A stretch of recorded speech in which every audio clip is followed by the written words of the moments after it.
The movie begins and we see a group sails to Elba Island to find a doctor for their sick captain. Friends Edmund and Albert Montagu get off the boat, but they are confronted by English soldiers. Just in time, Napoleon Bonaparte, a former French military leader exiled to the island, saves them and offers to help their captain. He gives Edmund a letter to deliver to Monsieur Clarion and instructs him not to tell anyone, including Montagu. Montagu secretly sees the letter but does not get any information. After their captain dies, they return to the shipping company, where Danglars, the second in command, complains to boss Morel about Edmund's trip. Morel, impressed by Edmund's bravery, promotes him to captain, upsetting Danglars, who then quits. Edmund goes to share the news with his girlfriend, Mercedes, but finds Montagu there, who is jealous of Edmund's success. The three of them, Edmund, Montagu, and Mercedes, have been friends since childhood. Mercedes loves Edmund, but Montagu wants her too, despite her rejection of him. When Edmund worries about not having money for a wedding ring, Mercedes makes one from thread, promising to wear it forever to symbolize their true love. Complications arise when Montagu, from a wealthy family, tells Danglars about the letter Napoleon gave to Edmund, claiming Edmund kept it a secret. While dining with Mercedes and her father, soldiers arrest Edmund and take him to the magistrate, who knows about the letter. Edmund admits he has it but cannot read it. The magistrate reads the letter and discovers it contains information about English soldiers and Napoleon's escape plan. When asked about the letter's recipient, Edmund mentions Monsieur Clarion, but he knows nothing else. The magistrate burns the letter, questions Edmund about sharing its contents, and locks him in a wagon, stating he will take him home. Instead, Edmund is arrested. He briefly escapes and seeks help from Montagu, only to find Montagu betrays him, claiming to have seen the letter while Edmund was asleep. Edmund, frightened and angry, tries to flee, but Montagu captures him, and soldiers take Edmund to Chateau, a dangerous prison with a reputation for no escapes. The warden tells Edmund he was sent there for unknown reasons and tortures him until he loses consciousness. Edmund is then locked in a dark cell with a small window that lets in little light. There is a wooden door that opens only once a year, and the food is so bad that even dogs would not eat it. Edmund is all alone with no one to talk to, and he cannot leave his cell. Life is tough and lonely. Edmund spends 4 long years in that prison, suffering every day. He starts losing faith in God and even tries to hang himself, but it does not work, making him feel like a failure. Over time, his hope fades, and all he feels is helplessness and despair. Every year, the warden comes and beats him, and this happens to all the prisoners there. One day, hopeless Edmund is lying in his cell when something amazing happens. He hears a noise from the floor, and an old man's head pops up. At first, Edmund is scared and thinks it is a ghost, but it turns out to be an old man. The man calms Edmund down and introduces himself as Abbé Faria, who has been in the prison for 11 years. Faria tells Edmund his story and explains that he has been digging the tunnel for the last 5 years, but he dug in the wrong direction and ended up in Edmund's cell by mistake. When Edmund takes Faria to the window, Faria is overjoyed to see the sky after 11 long years. They decide to dig the tunnel together for 8 more years to escape. Edmund feels sad because he has already been in prison for 4 years, and now he has to wait 8 more years. He has lost his faith in God and feels hopeless, but Faria encourages him, saying the pain will end one day. Faria offers to teach Edmund math, science, reading, writing, and fencing. Faria used to be in Napoleon Bonaparte's army. After leaving the army, he became a secretary for a wealthy man. There were rumors that this man had a huge treasure. When the rich man died, Napoleon Bonaparte started pressuring Faria, thinking he knew where the treasure was. Even though Faria kept saying he did not know anything about it, he was thrown into prison. Edmund now spends more time in Faria's cell, finding comfort in their shared situation. Every day, Edmund and Faria work on digging the tunnel, making sure not to get caught by the prison guards. Edmund has to go through the tunnel to his cell twice, once when the guards bring food and again when they come to take the waste bucket. They keep digging the tunnel together and hide the soil in the waste bucket because the guards never check it. Edmund learns a lot from Faria and becomes skilled in many subjects. The guards never catch them, and they continue digging. One day, Edmund tells Faria his story. He explains how the magistrate had first cleared him of all charges but later betrayed him by planning his arrest. Edmond also remembers being asked about Napoleon Bonaparte's letter and how he said it had been burned. When Faria hears the name Monsieur Clarion, he finds it confusing and thinks there is a secret reason why the magistrate destroyed the letter, which was evidence of treason. As Edmond thinks about what Faria said, he starts to figure out the truth. He realizes that the person who was supposed to collect the letter was actually the magistrate's father, who used to be a colonel in Napoleon Bonaparte's army. If his father had been accused of treason, the magistrate would have lost his job. Everything begins to make sense to Edmond now, and Faria praises him for starting to understand the complicated world of politics and power. Days go by, and they keep digging the tunnel. They finally reach a spot near the roots of a tree, but they still need to dig upwards for another month to finish the tunnel. Sadly, while digging, a tragic accident happens. Debris falls on Faria, but Edmond manages to save him. Before Faria dies, he tells Edmond about a hidden treasure. He reveals that there is an island called Monte Cristo, off the coast of Italy, where the treasure is buried. Faria hands Edmond a map and urges him to use the treasure to help his people. Edmond feels hopeless, thinking the tunnel is closed and he can never escape. However, Faria, close to death, encourages him to keep trying. After Faria passes away, the guards come to discuss what to do with the dead body.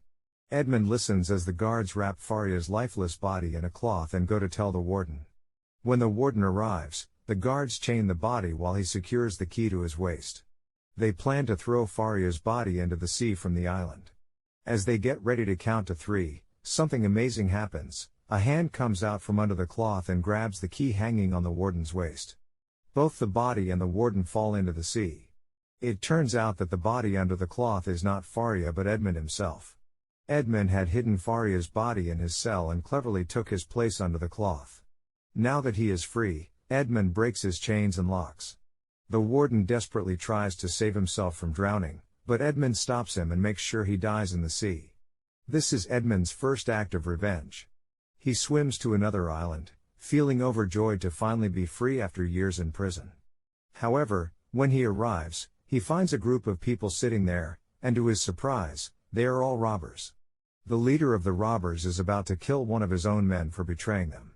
The man pleads for mercy, hoping to save his friend's life. The leader then tells Edmond that he must fight the traitor with a knife, or he will be killed himself. The winner will be accepted into their group. Edmond and the traitorous man named Jacopo fight, and in the end, Edmond defeats him but chooses not to kill him. Instead, he shows mercy and spares Jacopo's life. Edmond then talks to the robbers and tells their leader not to kill Jacopo. He suggests that both he and Jacopo join their group, saying it will make the group stronger by adding 2 good members. The leader agrees. Jacopo thanks Edmond and promises to be loyal to him, saying he will stay by his side until death as a true friend and ally. Edmond then goes to see Morel, the owner of his old shipping company that made him a captain at the beginning of the story. However, he finds out that the company has gone out of business and that Danglars has started his own company. Edmond decides to visit Mr. Morel's house to see how he is doing. However, Mr. Morel did not recognize Edmond because many years had passed, and Edmond looked different now. Edmond introduced himself as a friend of Edmond and asked about Edmond's family.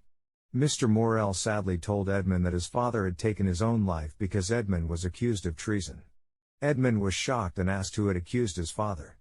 Mr. Morel explained that it was the magistrate who was there when Edmond was arrested. The magistrate had later been promoted and became the chief prosecutor in Paris. Mr. Morel also mentioned that someone had killed the magistrate's father. Edmond was heartbroken to learn that his girlfriend, Mercedes, had married another man when she heard the news of Edmond's death. Now, she and her husband, Monjegu, live in Paris. Edmond's heart was broken, and he felt a strong desire for revenge against everyone who had wronged him. But getting revenge would take a lot of money, so Edmond decided to go to Monte Cristo Island with his friend Jacopo. They had Faria's map, which could help them find a hidden treasure there. After some struggle, Edmond found the treasure. It was a huge pile of gold coins and boxes of jewels that seemed endless. Jacopo suggested going to Paris and killing everyone to get Edmond's revenge. However, Edmond had a different plan. He wanted them to suffer like he had suffered in jail. He wanted to ruin their lives. So, Edmond bought a rich man's property and became a count, changing his name to the Count of Monte Cristo. After becoming the Count of Monte Cristo, Edmond dressed up as a wealthy man and planned a big party.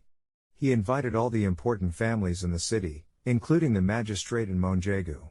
The magistrate came to the party with his wife, but Montagu and Mercedes did not attend because Montagu was involved in some illegal activities.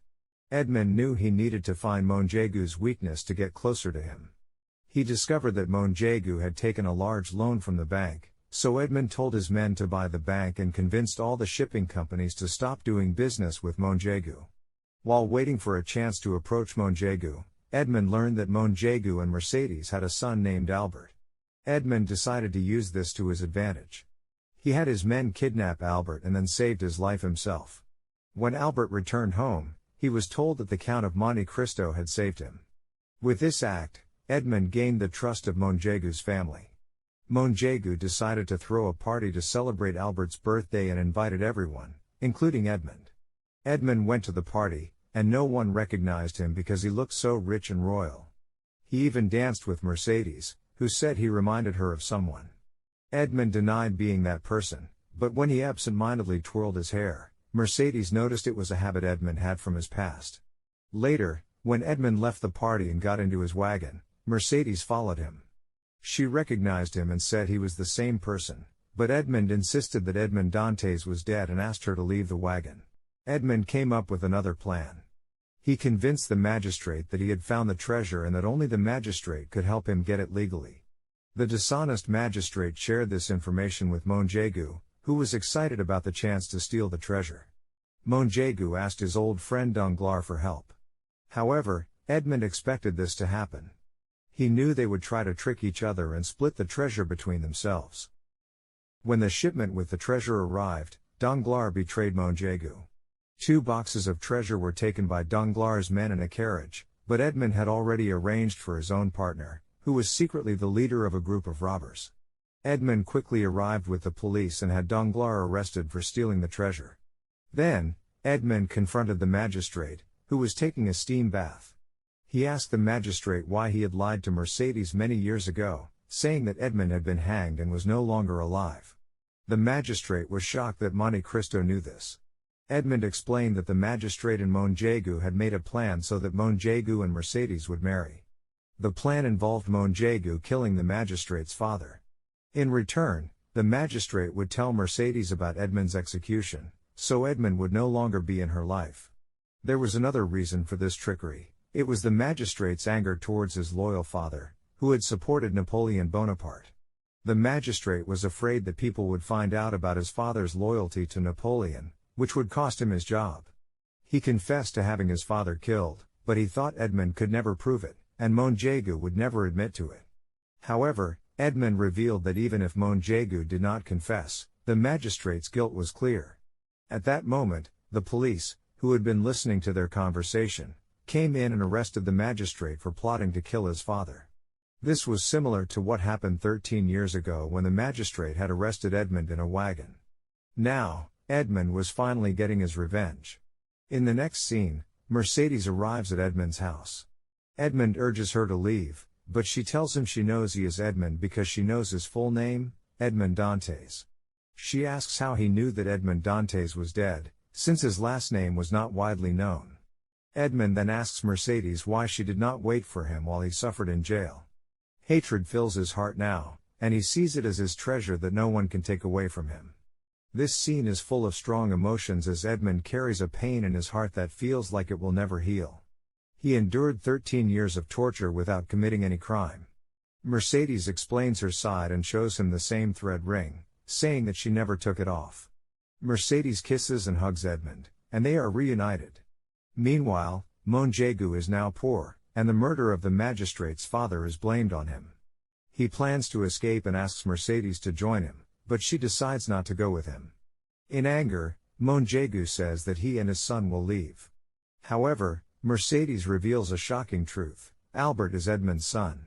This explains why she agreed to marry so quickly after hearing about Edmond's death, because she was pregnant. Montagu leaves in a fit of rage. Later, Montagu finds a hiding place where the magistrate and Danglars are, planning to steal Monte Cristo's treasure. However, when he opens the box, he finds nothing but a king chess piece, the same one Montagu had given him when he planned Edmond's arrest. Suddenly, Edmond appears in his true form, alive and well. Montagu is shocked to see Edmond and attacks him with a sword, but Edmond easily defeats him. Albert arrives and tries to attack, but Mercedes and Jacopo also come.